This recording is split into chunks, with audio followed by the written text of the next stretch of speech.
Друзья, уважаемые коллеги, участники ежегодной конференции музея Фаберже, дорогие гости, добро пожаловать в музей Фаберже в Санкт-Петербурге. Сегодня мы завершаем нашу ежегодную конференцию, и сегодня настало время для такого финального ее события, которое мы по традиции делаем наиболее знаковым, наиболее, если не интересным, то, по крайней мере, важным для музея.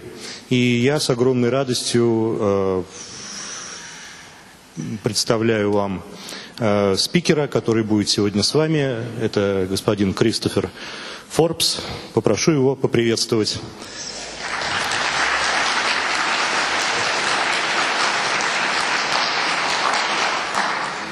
Я скажу всего лишь несколько слов о том, какая большая честь это для нас, господин Кристофер Форбс, КИП, что вы сегодня с нами. Нам кажется, что это очень важное такое этапное событие для нашего музея. Кристофер первый раз посещает музей Фаберже в связи с нашей ежегодной конференцией.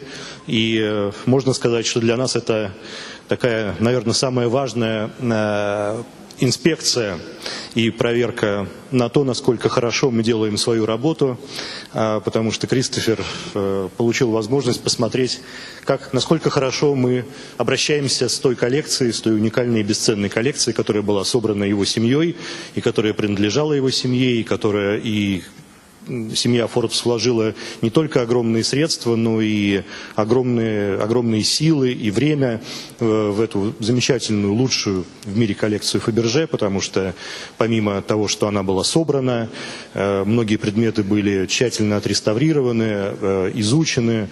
Вы все знаете, что была и постоянная экспозиция в Нью-Йорке, были и многочисленные славные выставки по всему миру, в том числе и в России. Поэтому коллекционерам Форбсом мы обязаны очень многим. Я имею в виду все, кто занимается историей, наследием и популяризацией творчества Фаберже. Поэтому это действительно для нас очень, очень важно, очень значимо. Кип, спасибо огромное, что вы приехали. Я надеюсь, что вы нам поставите удовлетворительную оценку по тому, что и как мы делаем с бывшей Forbes Collection. И нам очень приятно, что это такой знак дружбы, знак международной культурной дипломатии, ваша лекция в музее Фаберже. Я передаю вам слово. Большое вам спасибо еще раз.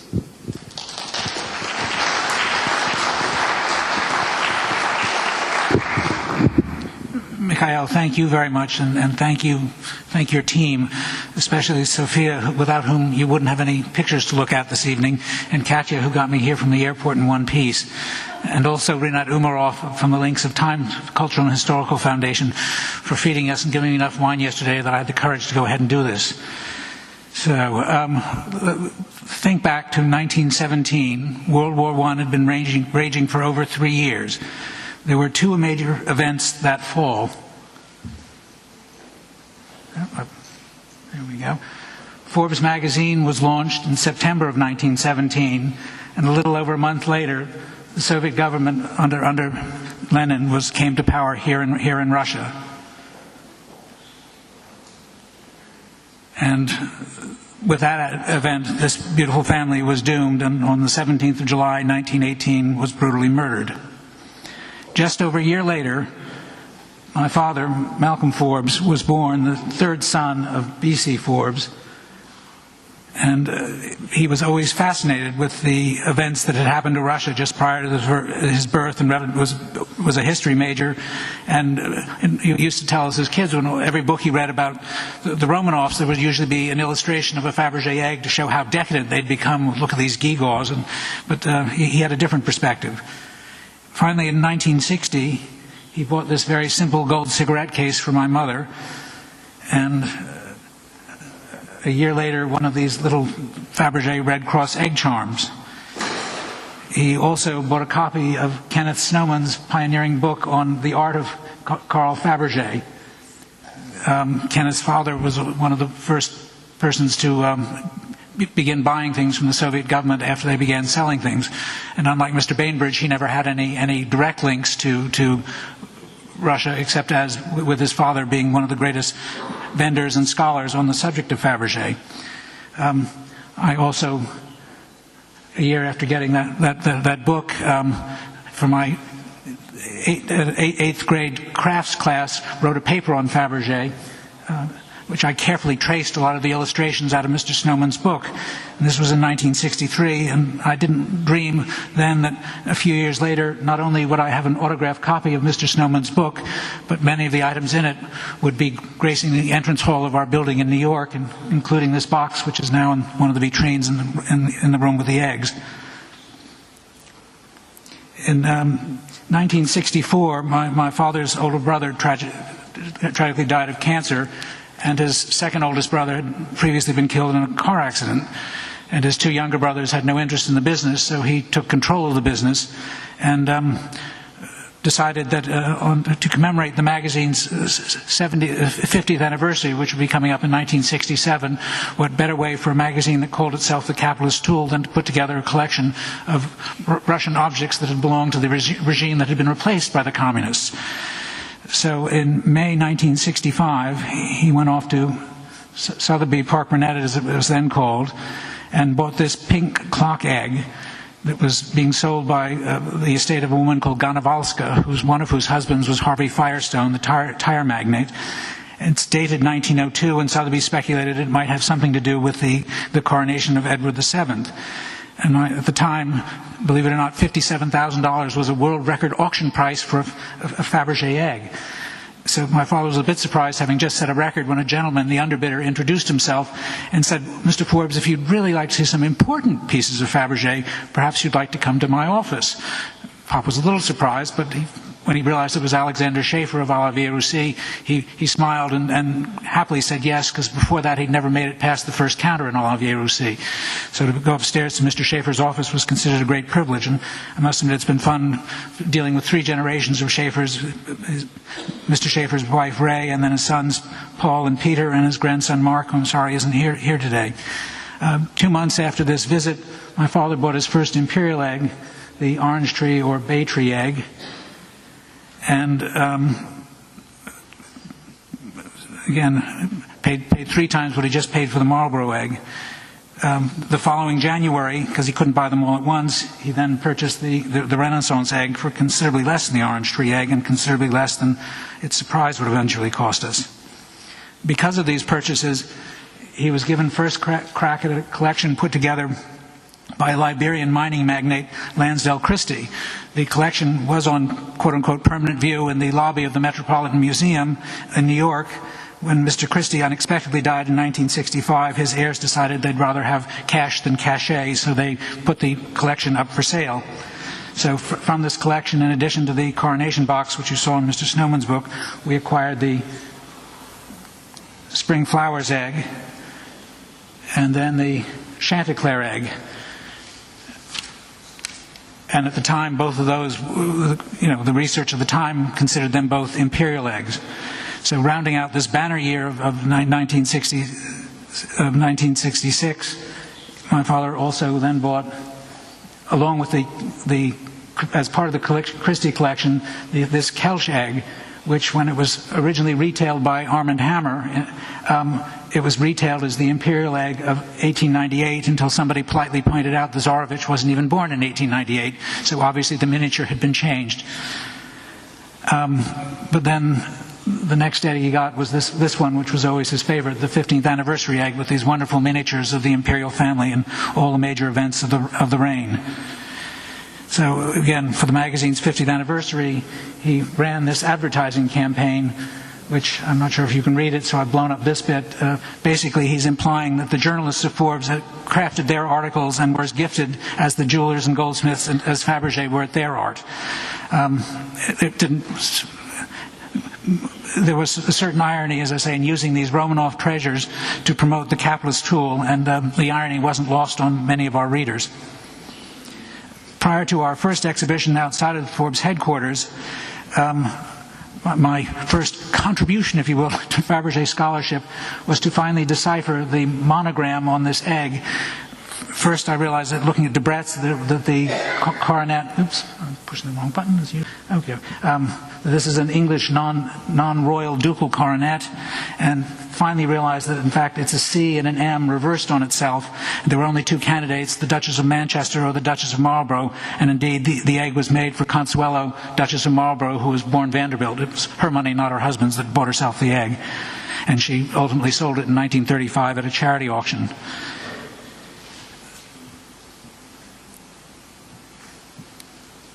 And one of the other things that was amazing, again going backwards, I don't know if you noticed when I first showed the egg, the enamel underneath, where's the laser, where are you? Anyway, the enamel here had actually wasn't there. And we were lucky to find a wonderful woman called Carol Aiken who does the most incredible restoration. It's all reversible and it's all done by the best standards, but most people looking at the egg would never even notice that this had been touched up. The other more surprising restoration that Carol undertook was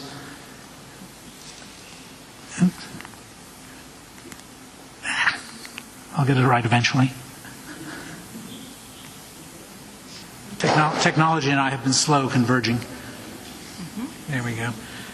Okay. Perhaps the most amazing restoration was when she disassembled the 15th anniversary egg. And the one thing she taught us all, Carol Aiken, was that with Fabergé, one of the ways she could tell what's real and what isn't real is not only is what you see beautifully made, but everything inside that you were never really meant to see is equally beautifully made and beautifully finished, and everything fits together absolutely perfectly. It was a bit nervous-making when seeing this egg in over 100 pieces, but she put it all back together and cleaned it, and as you can see when you look outside, it looks marvelous.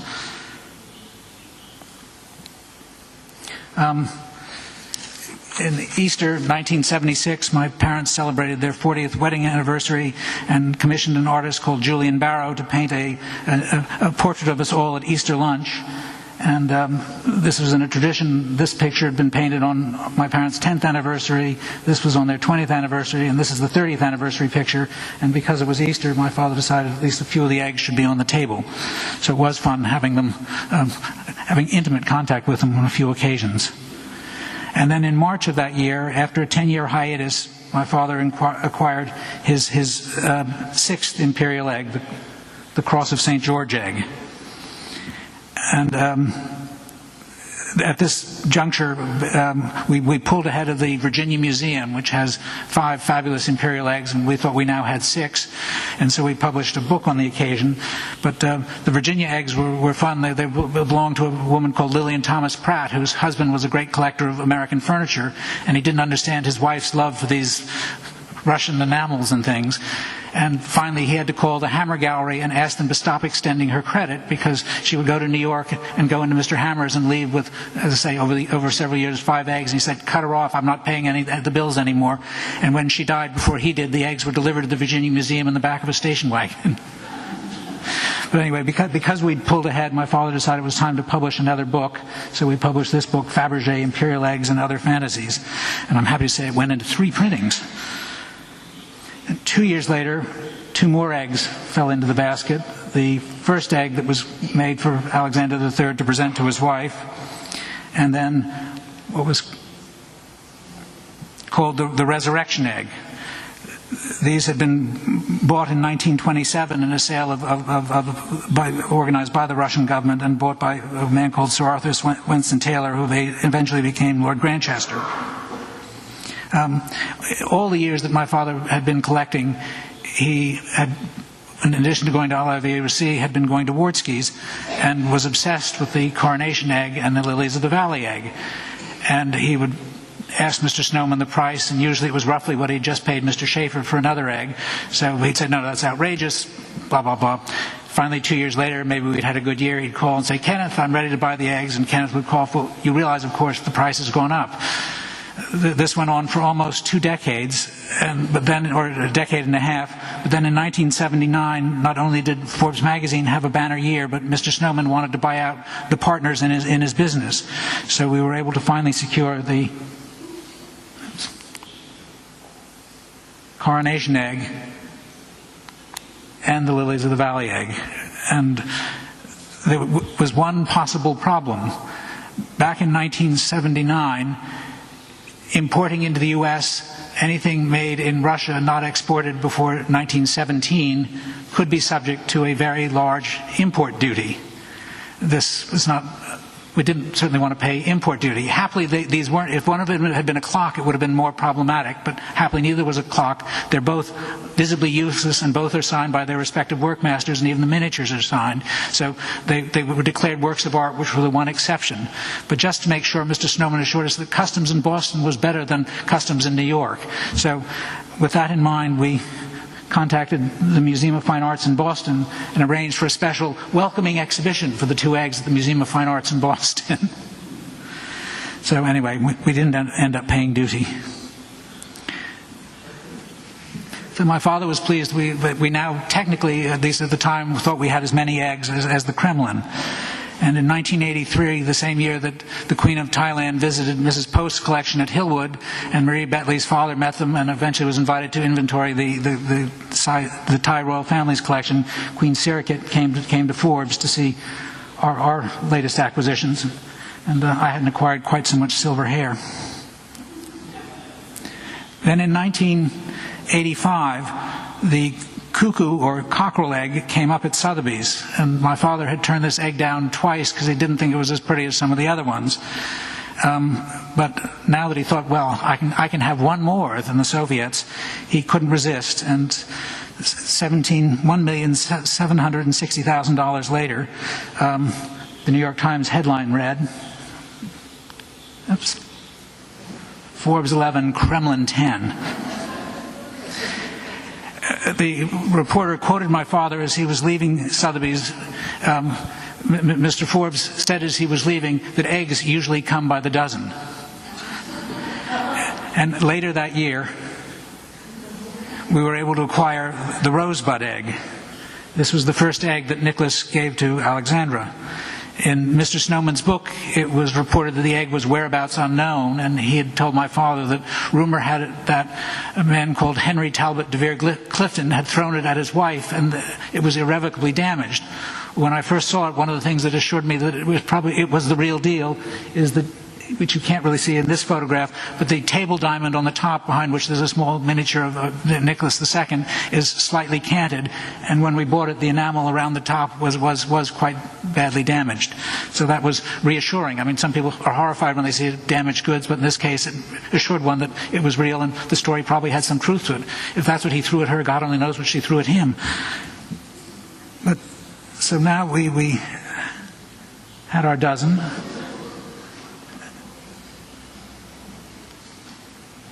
And this is the surprise, as is the case for so many eggs, was missing. Originally, apparently, it had a small crown and a small pendant, which originally was also similar to the surprise in the very first egg. In 1987, as part of the celebration of the magazine's 60th anniversary, my father had a special balloon made in the shape of the egg, and we had an exhibition at the Jacques Marandré, and it took the permission of the wife of the President of France to actually get it inflated in the courtyard of the Jacques Marandré. The following year, my father would be celebrating his 70th birthday, and a subscriber sent this very first he published this wonderful book entitled More Than I Dreamed, A Lifetime of Collecting, which I was very touched he inscribed to me. But then he was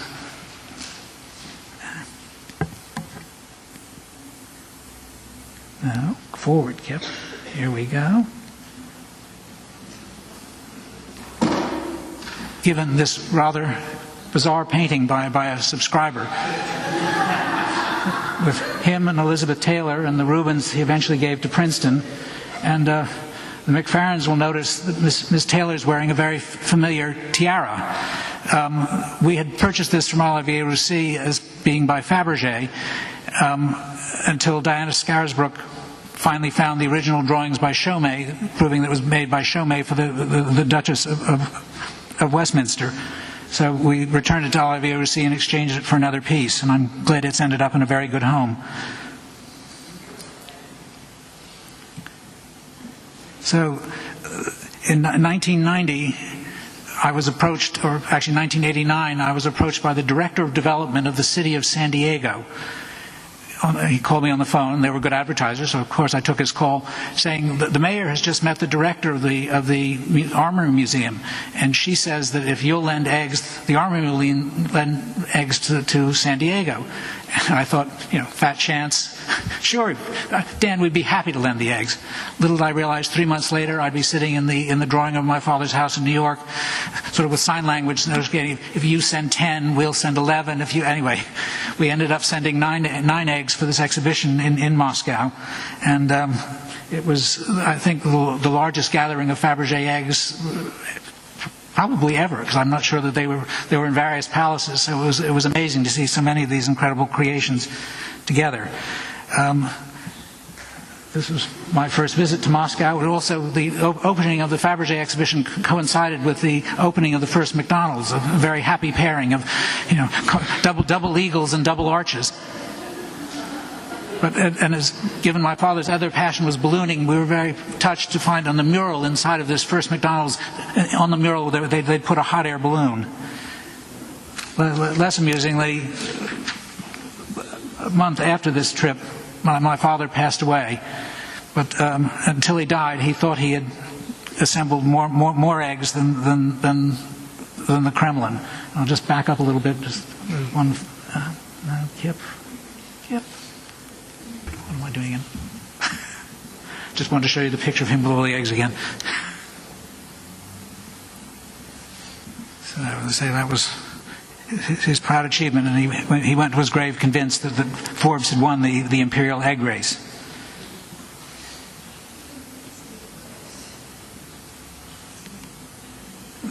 After his death, the first major acquisition my brothers and I made was this beautiful globe clock, which, given its similarity to the rendering for the last egg that was never delivered to the Dowager Empress, we always referred to it as the globe clock egg. But we had it on display for almost 10 years, but because the woman who had it didn't want to be paying for the insurance and felt that people should be seeing it, and since she wanted no credit and nobody wouldn't know it wasn't ours, we agreed to put it on display. But shortly after my father died, I got a phone call saying she was ready to sell. I was very excited. I went to my brothers and said, Mrs. X is ready to sell a globe clock egg. And they looked at me and said, you mean it's not ours? My father, the curator, and I were the only ones who knew it wasn't ours. But happily it was, and it's here in the Fabergé Museum. The other two eggs that then in 1991, 1991, December 25th, Mikhail Gorbachev resigned as the last president of the Soviet Union, and Boris Yeltsin became the first president of the Russian Federation. Less than a year later, Forbes celebrated its 75th anniversary with a major event at Radio City Music Hall. The guests of honor were former President Ronald Reagan and former President Mikhail Gorbachev. And again, an exquisite irony, the last president of the Soviet Union flew from Russia to New York in a dollar green and gold airplane with capitalist tool emblazoned on the tail. Fabergé was also present that evening. My oldest brother presented to Nancy Reagan and to Reza Gorbachev two miniature eggs, the green and diamond pave set one to Nancy Reagan, and appropriately the red one given to Mrs. Gorbachev. Another change made possible by the passage of time was more and more information came out over the years, and there was increasing interest in Fabergé. One of the most interesting things that happened to me during this period was after the election of Bill Clinton, I was invited to the White House to bring one of the Fabergé eggs down for the annual Easter egg roll. Well, we didn't have time to tell the insurance company, so in a black shopping bag, I got on the train to Washington and carried this egg, then had to go through White House security. In the end, the president's secretary had to come down because you can't x-ray this. It comes looking out like a classic 19th century bomb. So she personally had to come down and escort me through security. And so that you can barely see it, but that's the 15th anniversary egg in the Blue Room of the White House with President and Mrs. Clinton. But as I said, more and more information was coming out, and at first I was delighted when I'm jumping ahead of myself. Two other things my brothers and I acquired during this period were the beautiful Nobel egg, which is now in the McFerrin collection, and the so-called Scandinavian egg, which we acquired because it's so similar to the Kelch hen egg and also the first egg. But about 1997, Geza von Habsburg came to see me and said, "Oh, I've got some good news for you. The little heart surprise frame, turns out it's the missing surprise for the the mauve egg of 1897. Well, this was the good news. Then the bad news was that the spring flowers egg didn't correspond to a description of any of the imperial eggs. And the Chanticleer egg had definitely been made for Mrs. Kelch and not for the imperial family. And third, the resurrection egg didn't fit into any of the other descriptions, but they couldn't quite figure out. Anyway, they put it apart, but didn't totally say yes or no, but it just didn't fit anywhere. So, alas, Forbes hadn't won the eggs race, but unlike the communist government, the capitalist tool had survived.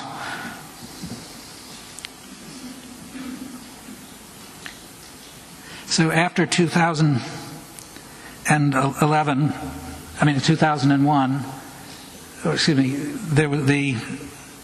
there was the horrible attack in September on the World Trade Center. The following year, there was advertising went from a record high to a record low, and with cash flow drying up, my siblings and I had to make a very difficult decision. Our own business was going through a revolution of sorts. We were having to invest heavily into .com, and so as much as we love Fabergé, the business was our heritage, so we decided to sell the eggs to literally support dots. And I'm happy to report that Forbes.com now generates 3 times more income than the print version. So after competitive proposals from Christie's and Sotheby's, both of whom we worked with for years, Sotheby's was chosen.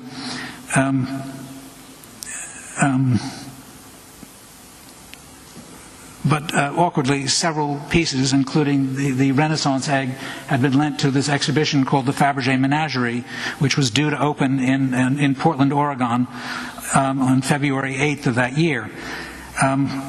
We were about to make an announcement to the New York Times, so I called my friend, the director of the Portland Museum, John Buchanan. It was very early in the morning. His wife, Lucy, said, "Should I get him out of the shower?" I said, "Lucy, yes, I think you better."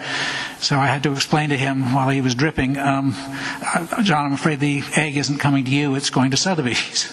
I must admit he was very gracious, and I said, "I'll look and see if there's some other friends who might be willing to lend things." So that evening I spent a lot of time looking through this catalog, and for the first time saw detailed, clear photographs before I'd seen newspaper photographs of an exhibition that was held here in St. Petersburg in 1902 at the Van Dervis Mansion. And looking carefully, you finally had a clear photograph. Oops. Very clearly visible in the vitrine with the Dowager Empress's eggs is the resurrection egg. I excitedly called Gerard Hill and said, "Gerard, look at that photograph. By any definition, this is an egg sitting in the Dowager Empress's vitrine at this exhibition. It's an imperial egg. We're not selling 9 eggs, we're selling 10.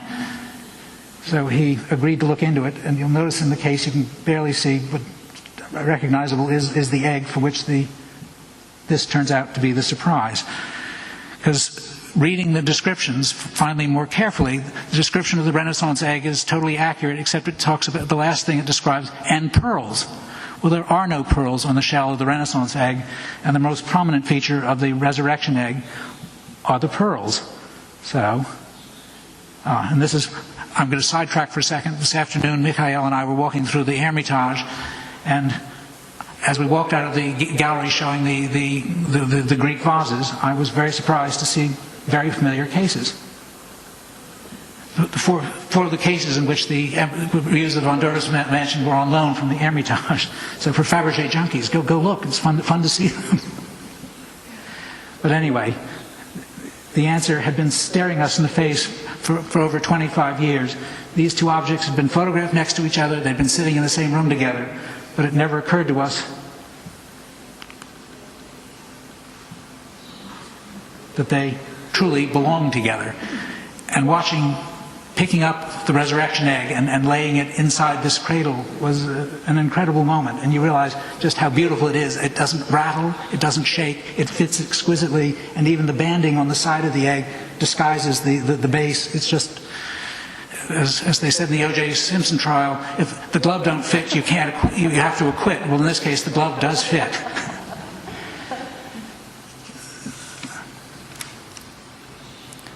So, before the sale scheduled for Sotheby's could take place, two Russian collectors approached Sotheby's. One used an American law firm, and Mr. Vekselberg used a Swiss law firm.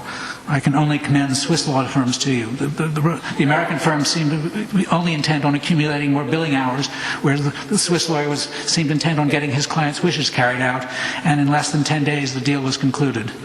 So, as I say, use Swiss lawyers. And again, we all know Fabergé loved historical precedents, and I just want to indulge in one last indulgence. In the first lecture of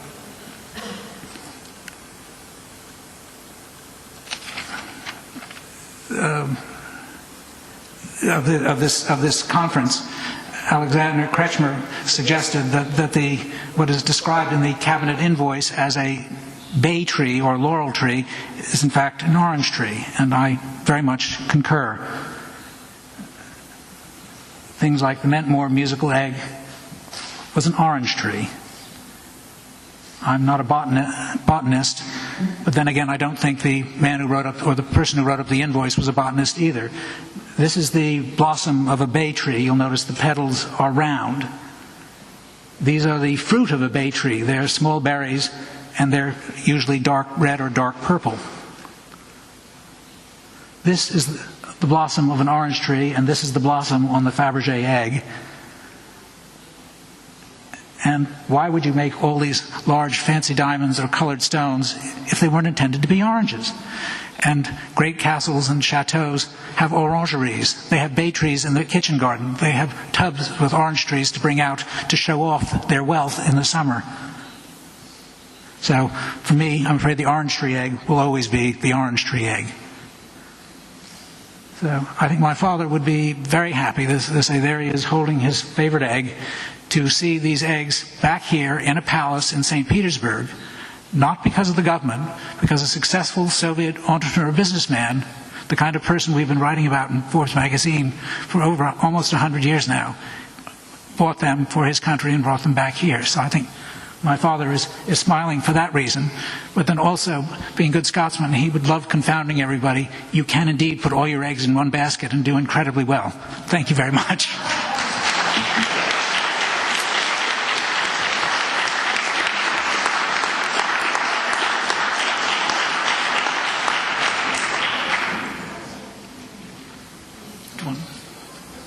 Do you want questions? Or? Yeah. Если есть вопросы, то, пожалуйста, задавайте. Good. Stunned silence, that's what we need. No, thank you all very much, and I can't tell you how... Остались ли у вас еще изделия Fabergé в коллекции, или вы совсем расстались? We kept what we called jelly beans, the miniature eggs. We kept one for each of my father's granddaughters and daughters-in-law. And I still have my mother's cigarette case, but those are the only things we kept.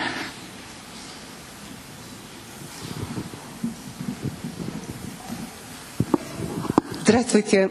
Очень приятно и очень интересно участвовать в этой конференции. И у меня вот такой вопрос. Когда решалась судьба вашей совершенно замечательной коллекции, были ли у вас идеи такие, позвонить в Эрмитаж, позвонить в Кремль, может быть, в Лувр, потому что вы там попечитель, может, в тот же самый Пристон, где вы тоже член попечительского совета?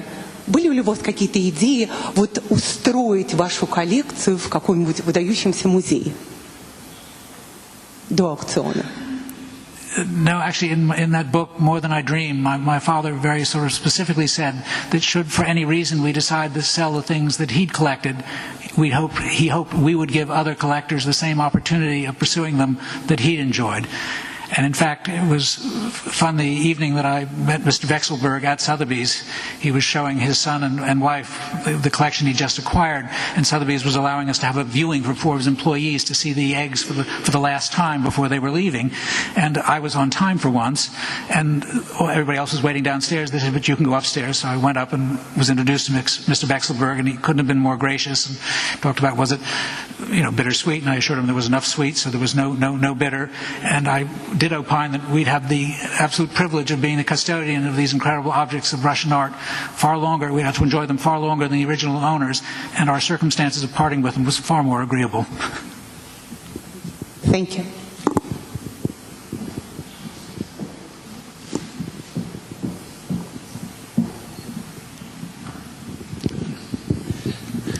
Давайте тогда поблагодарим еще раз Кристофера. И закончим.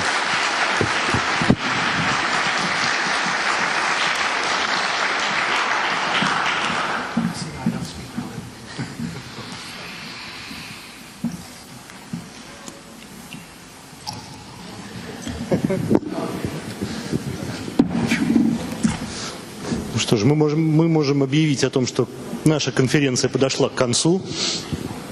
Еще раз, конечно, огромное спасибо всем спикерам, которые приехали. И для нас особенно важно, что каждый год у нас появляются новые лица, новые участники конференции. И мы благодарны всем гостям, которые приходят к нам регулярно, посещают наши мероприятия. И делайте это впредь. Я думаю, что мы будем вас радовать не только нашими лекциями, не только конференциями, но также и выставками. Первую большую выставку мы провели в этом году. Я думаю, что вторая уже не за горами. Поэтому следите за обновлениями нашего сайта, наших новостей. И мы всегда рады вам в музее Фаберже. Огромное вам спасибо.